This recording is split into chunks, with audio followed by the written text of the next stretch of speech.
Okay, it's Friday, December 31st, 2021 at 6:20 a.m. That headache I had from the previous video hasn't gone away yet. And every time I close my eyes and try to just sit in the dark, I keep seeing like a flower of life pattern, but it's overlaying the flower of Venus, I think it's called. Hold on, let me pull it up.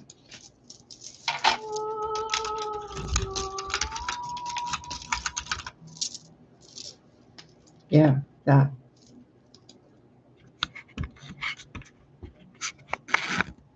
Can you see that? That.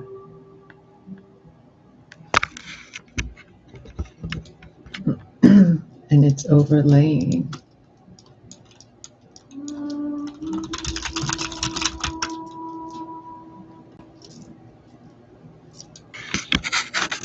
that. Okay.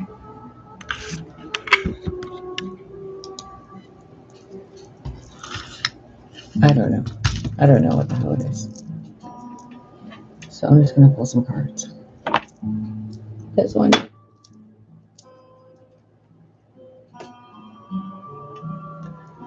What deck should we use? This one. Okay.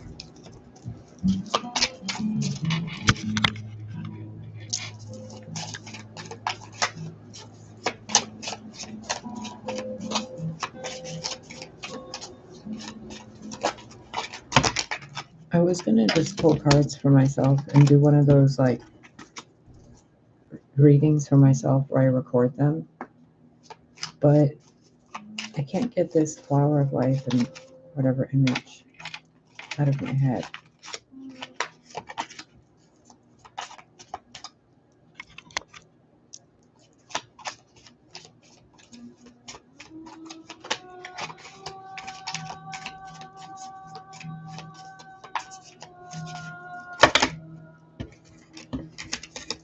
It's like these cards don't want to flip over the right way, or if they do, it's like a whole stack of them.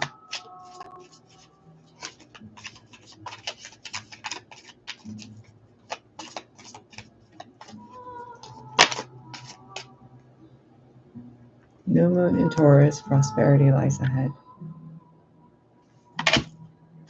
Bottom of the deck is a win-win outcome is forecast. Okay, well, for what?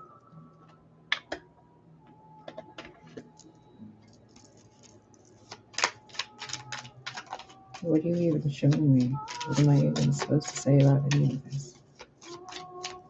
What is this about?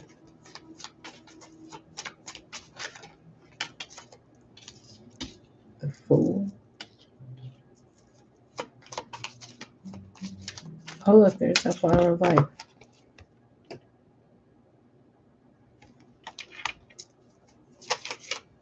Wait, isn't Taurus is associated with Venus, isn't it?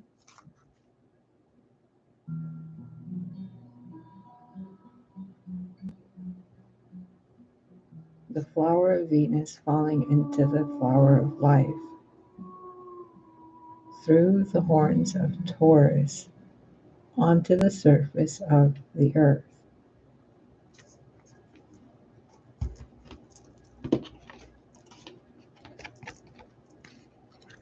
The flower of Venus falling into the flower of life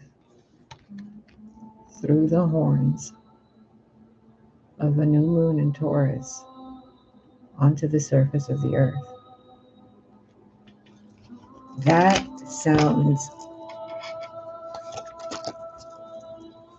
like people with much better comprehension of astrology and way better resources need to look into. Something balances a full moon in Libra and a new moon in Taurus. Something in between those 2 points in the experience of time, the calendar, the zodiac, the astrological placements. I don't know how to word it. It's like a big soup. but it's somewhere in between a full moon in Libra and a new moon in Taurus. And I can't help but notice that this is all violet in the background. It's like something's being transmuted and brought to a higher vibration.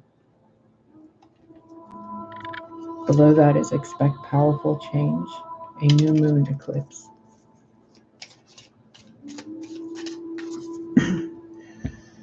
Can I just say,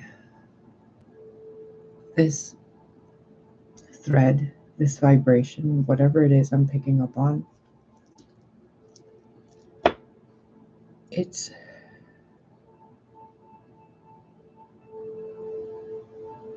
so soft.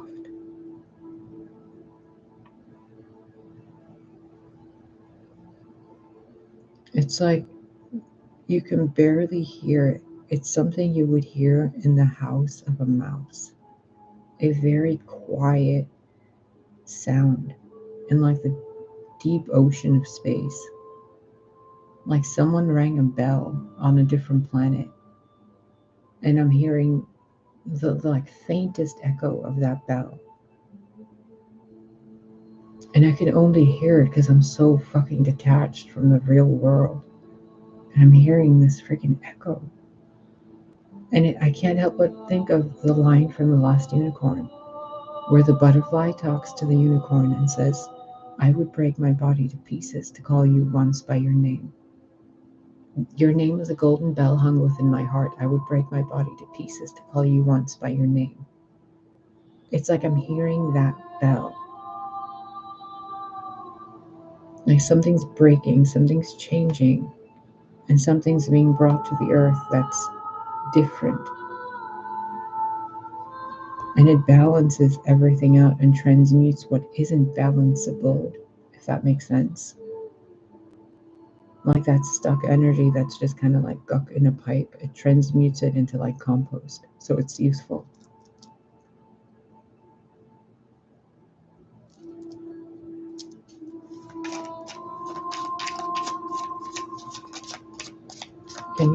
Will you clarify this, please?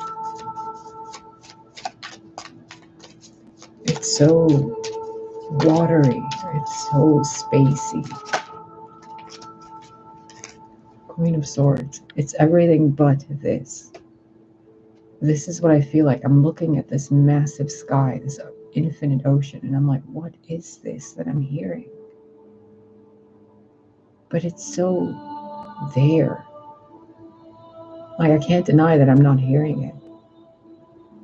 But trying to explain it, it's like trying to explain the whisper of a will-o-wisp to someone. Like, do you even know what a will-o-wisp is and how it talks to know what it sounds like as a whisper? Like, how do I even...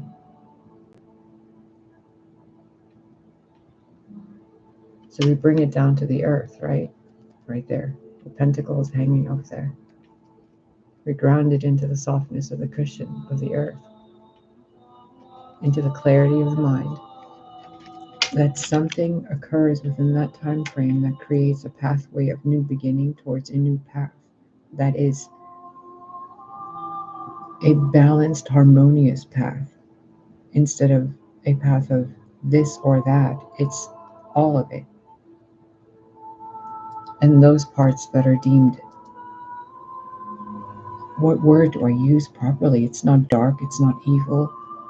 It's like broken somehow, or like lacking the light. Those parts get healed instead of ostracized. I'm not certain what that word means, but like made to seem like they're bad and different.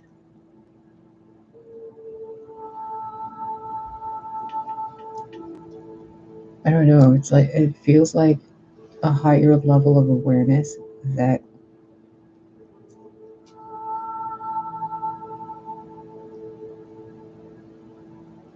it's like seeing a new color, like hearing a new sound. I don't think we're supposed to know exactly what it is yet. I think we're supposed to prepare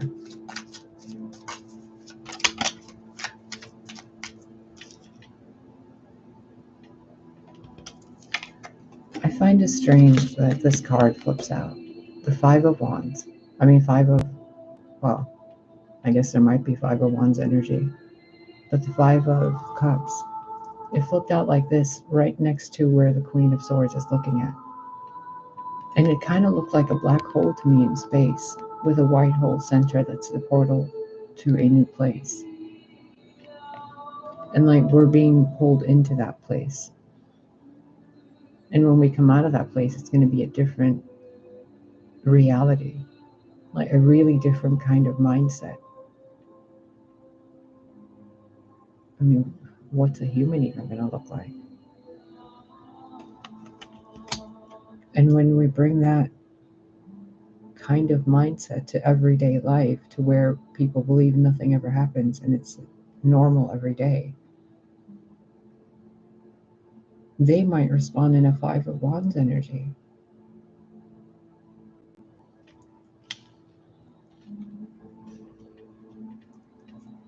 It's kind of like, how do you show people superpowers? Or how do you show people, someone flying or a different species without terrifying them and having them emit all that fear energy? And then on the other side of that, how do you keep them all calm when they look outside and it's a completely different reality than what they looked at 5 minutes ago? Because going through this eclipse thing or whatever it is, it seems to be like it's gonna look like it's just another day. But then there's going to be this weird cognitive dissonance. The Queen of Swords and the Five of Cups, it's like she's looking at whatever camera is here.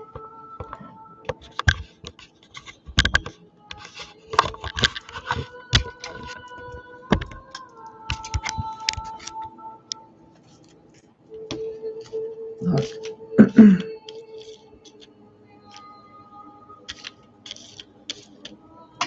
It's like she's looking at all the reasons that, and all the ways emotions can be allowed to flow without action attached to them. Because she's holding the sword back. She's not even talking about it. She's just observing this dissolving and coming together. I want to see what's on the other side of that. Like, even if it's just a teeny weeny little picture, some blueprint, some point to go towards. I don't know. I guess everybody's being asked to trust and fall and not see where they're falling, because she's falling backwards into that portal, pond, pool, gateway thing. I keep calling it a portal. I don't know why. I mean, even when those things occur, people just, most of the time, they just go throughout the regular day. They don't even realize they've gone through them. It happens at such a cosmic level. It's just like a hiccup, a glitch in time, a distortion of you thought it was 8 o'clock, but it's 6 o'clock. The Ace of Cups fell into my lap, but we're putting that back and shuffling. I want it to fall on the table. Doesn't count.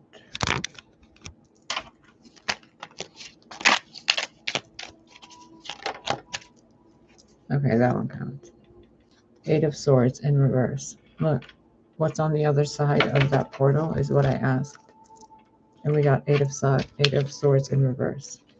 Sideways, I guess. Well, it was in reverse on my lap, and then it's like this. I didn't even bother turning it right side up. It's another version of you.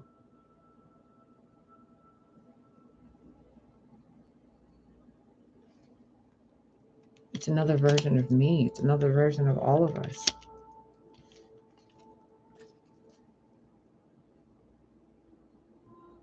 Oh, wow. I'm being shown people walking up to mirrors and seeing how different they look. And some of them freaking out. Some think it's a ghost looking back at them. Some are seeing ghosts and not realizing that now they're developing, these abilities. It's like all these things are happening around people and are going to happen, and they're being asked to be able to harness their emotions and their actions. Let your mind and your emotions flow, but don't take action just yet. Don't react to situations. It's like being on a carousel or a merry-go-round or something swirling, like going into a black hole. You can't resist it. You can't fight it. The entire solar system might be moving towards one.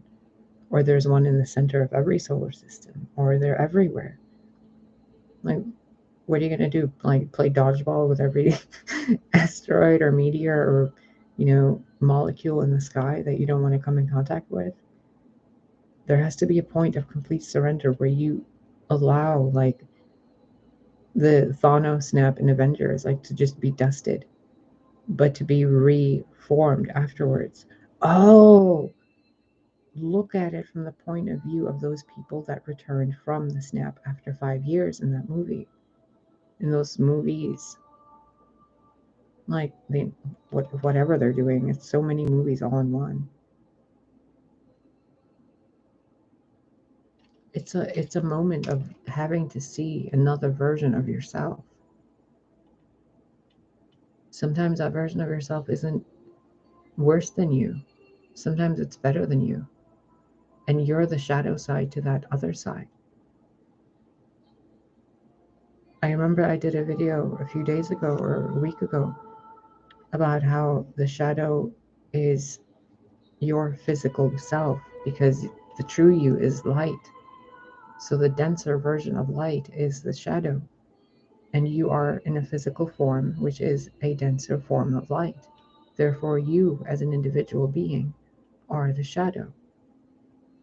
Ego or not, ego is just a different layer of you. But you in a physical expression are the shadow expression of the true light you. What are you going to do when you see that?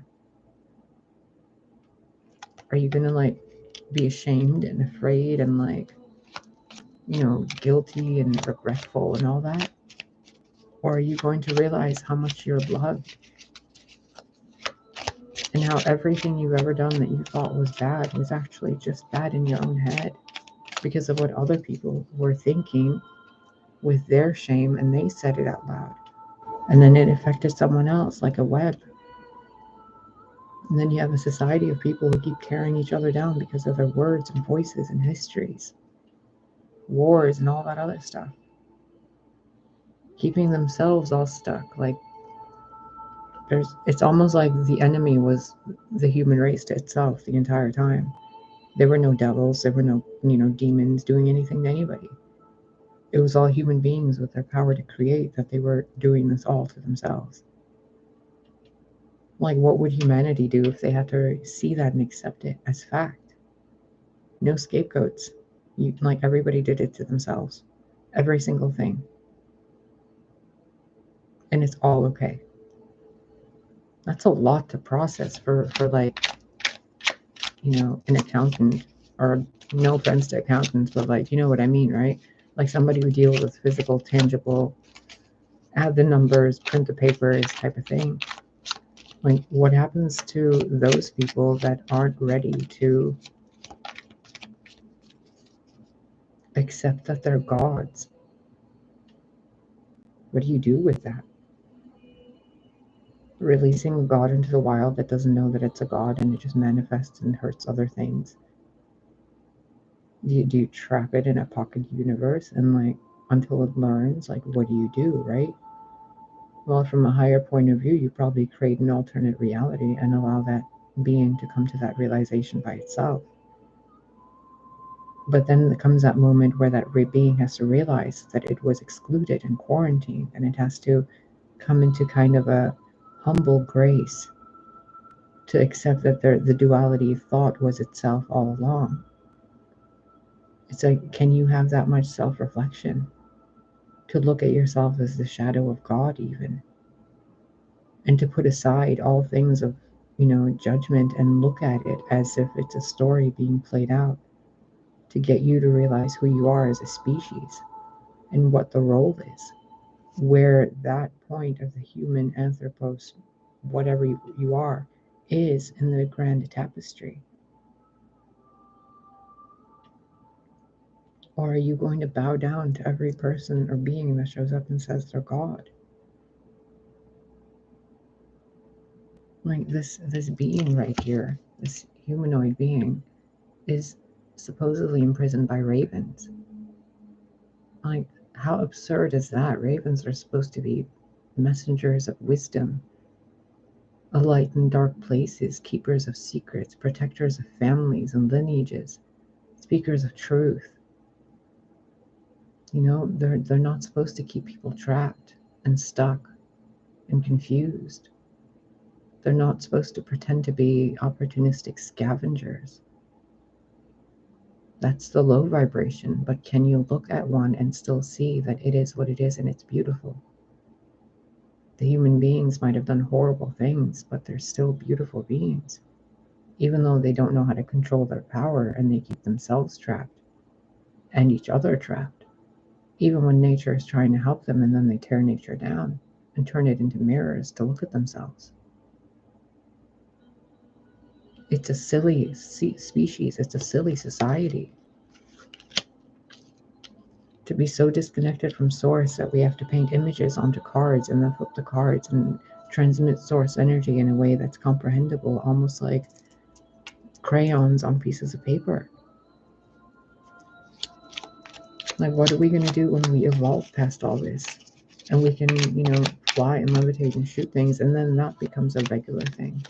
And then we create alternate universes just by thinking about them, and we're aware that we're already doing that now. And then we go back in time to help ourselves figure this out earlier, every single time. What happens when we finally figure it out? Like, think about it from the point of view of a Queen of Swords. Think about it from every point of view. Take your emotions of like, oh, that's two illusions of grandeur. Like, fuck it. Think about it. Expand your mind. It's too far out to think about? Well, think about it. That's how you grow. Stretch your mind. Everything we've been taught as a species isn't even a drop in the ocean. Justice.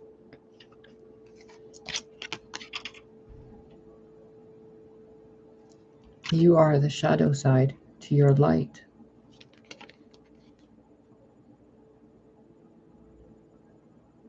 Even reversed, it's two stars, two suns, two chalices,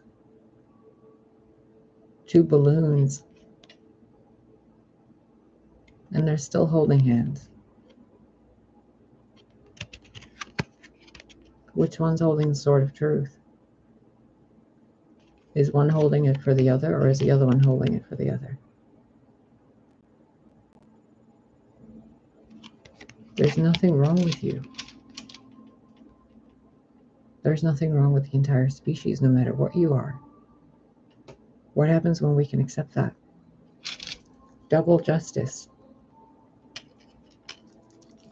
A win-win outcome, literal double justice. What happens when there is no enemy to fight? A win-win outcome.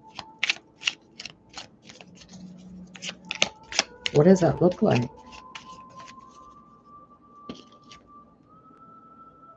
What does a kingdom look like when you don't have to rule anyone? What do cities look like when you don't need any governance or police or supermarkets or clothing stores? Everything is just for happiness and fun and like sharing creative gifts, because we all have what we need. We can all create what we want, and there's peace globally between all species, a literal living library planet, and we're all the gardeners, and we're taking care of this beautiful emerald canopy for everybody. What happens when Earth becomes a sanctuary? When we're done building sanctuaries and claiming, we want gardens and stuff, and we want horses and flowers and food forests and cities with like trees and fruit growing everywhere. What if, whenever we have all that, we have the flying cars, we have time travel, we have world peace, we have chronological peace. Everything's truthful, factual, there's no lies. Telepathy and empathy across every living being so no one causes harm. What happens then?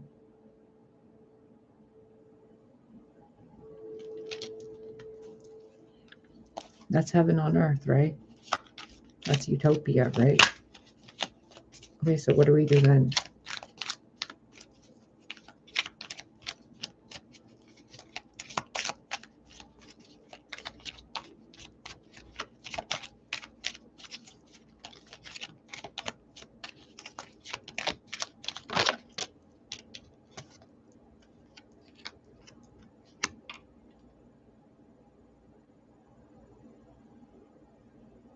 Kumbaya.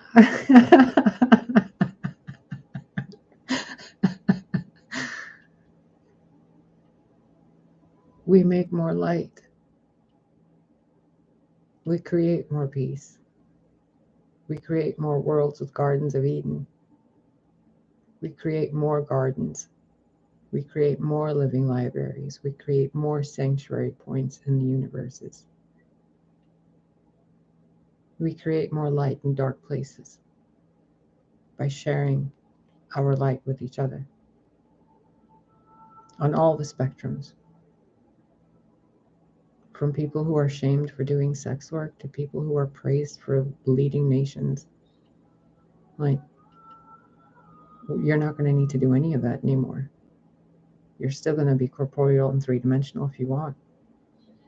But you don't have to be stuck in that form. You can dissolve into light. You can shift into an animal. You can shift into a dragon if you want. Like, the possibilities are limitless, aren't they? You were told that you are gods. So there are no limits to your capacity.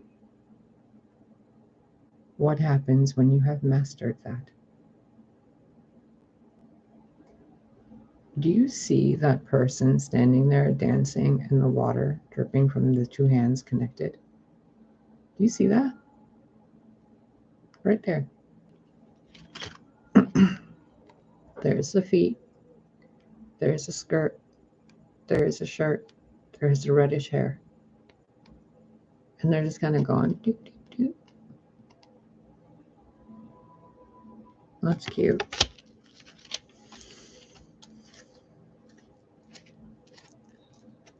Judgment. Limitless. Omnipresent. Infinite. Choosing to experience life. Limited. Three-dimensional. Because it's simple. When you have all of eternity and infinity at your disposal, every possibility, every reality, every what if, a thought away, instantly, you'd probably choose to be a simple living being,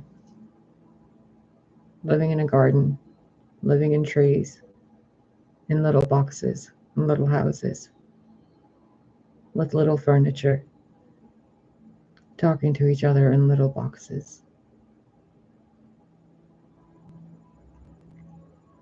You'd make triangles and circles. You'd draw shapes. You'd write little stories. You'd get married and have kids. You'd be a grandparent. You'd have a job. You'd create stuff. You'd have seasons. You would have holidays and certain events. You'd have time and places and birthdays and cats and dogs and cute cuddly things. You'd have all sorts of delicious food. You would have the most beautiful scenes to look at all the time. You would have infinite variation of who you are emitted around you, so you'd never be alone. Because you'd make certain you'd keep yourself company even if you didn't remember that it's you yourself that promised you that they'd pretend to be someone else for you, so it wouldn't spoil the show. Because you were here to just have fun and take a break.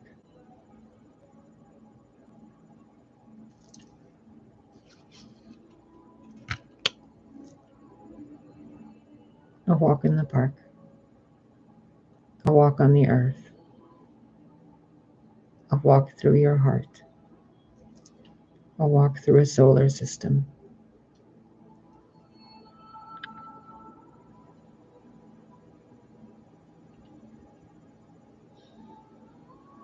Horses are important.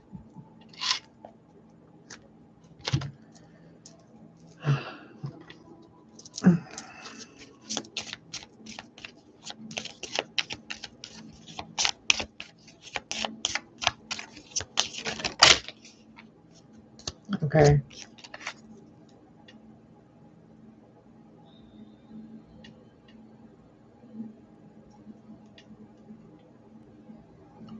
Do you really want another Revelation storyline? Do you really want another Exodus out of Egypt? Do you really intend on experiencing another global conflict? Do you really want to continue the story of the scapegoats you created to cause yourself a storm because you were bored? Say no. Pause. Reflect.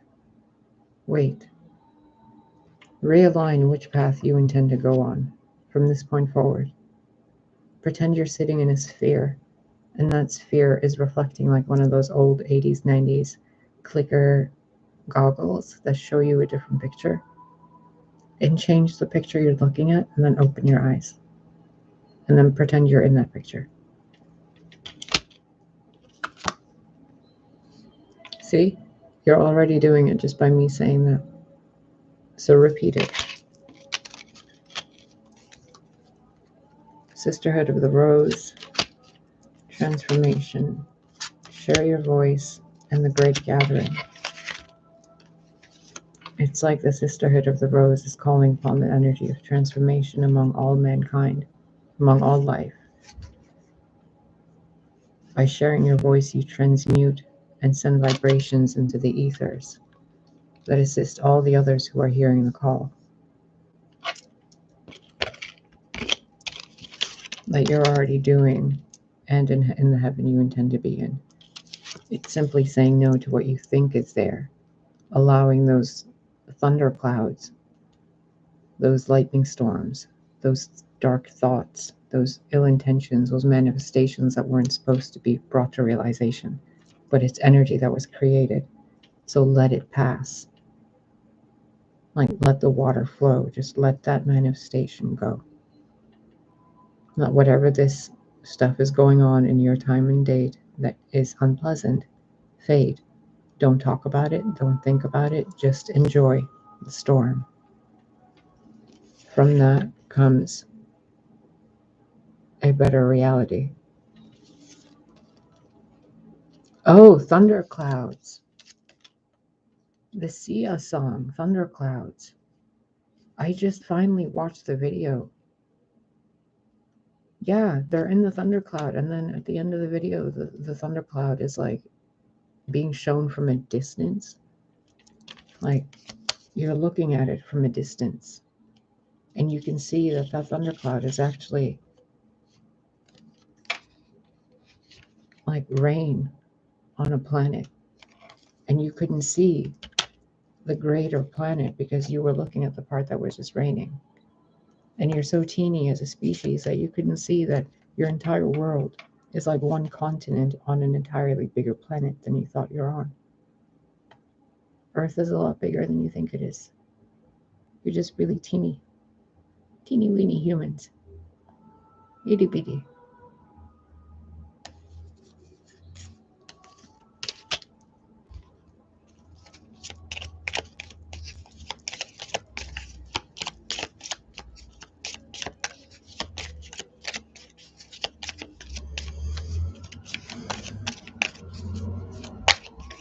There's so much pressure on the back of my neck.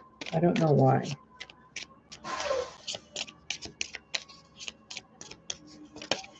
Oh, and the garbage truck shows up. You guys got, oh, double awakening judgment card. You guys got a lot of pent-up energy you need to release. Wipe it off your spine. Like Carol Tuttle, Carol Tuttle, has a good video on energy clearing that's, I think, like 5-6 years old, maybe more now, where she shows you the zip up technique. So you might want to try that. I don't want to say, like, just go watch her video so she gets the, views and all that. It's her thing. But, like, look at this. That pyramid you thought was so dark and scary was actually something completely different the entire time. Just on the other side of that storm is like a divine sisterhood. The mother maiden crone.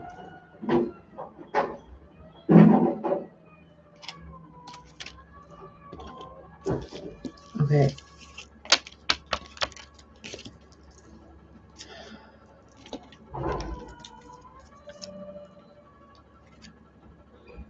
The Chariot and the Nine of Pentacles and the Knight of Pentacles.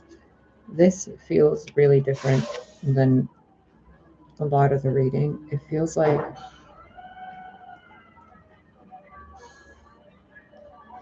you're going to be so happy. You're going to be so happy. But can you be grateful for that happiness? And trust that everything that's happening is playing out for the highest and greatest good for everyone involved.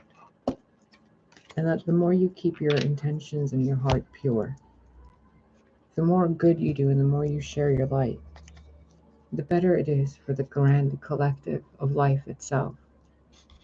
Because it's a vibration of truth that's being emitted. So just by its presence within the grand scheme, the space-time continuum, whatever you want to call it, that little bell of truth that your voice shares is enough to dissipate stuff and to transmute it. Kind of like a candle in the dark.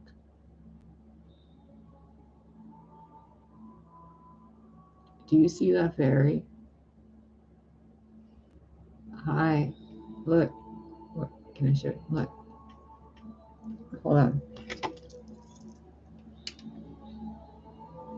Wait. Right there. Where is it? Where is it? There it is. You see it? Did you see that orb just went by right there?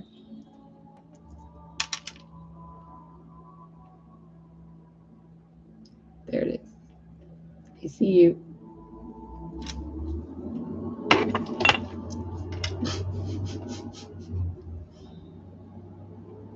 Oh wow, there's so many. Look at that leaf right there. That leaf right there looks like a the side image of the Virgin Mary with her robe and her hands out. Do you see it?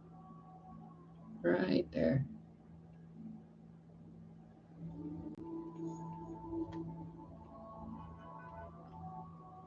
That looks like a, where is it? A Rastafarian World of Warcraft character's hairstyle. I think it was on the Jungle Trolls. I had a really cool shaman that was enhancement shaman, I think. No, elemental. Before Warcraft became really weird. There's another one right here. Hi.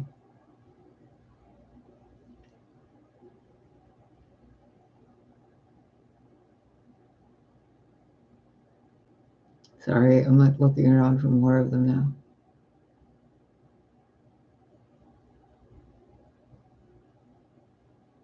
Oh, I see another one. Right there.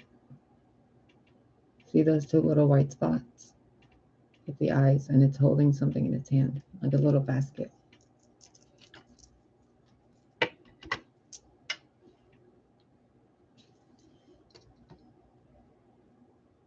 What would you do if they started moving and talking to you instead of holding really still? You'd probably freak out, wouldn't you? Maybe that's one of the things I'm showing you to get comfortable with, just in case you actually see something tangibly in front of your face. So instead of smacking it with a shoe, you say hi instead.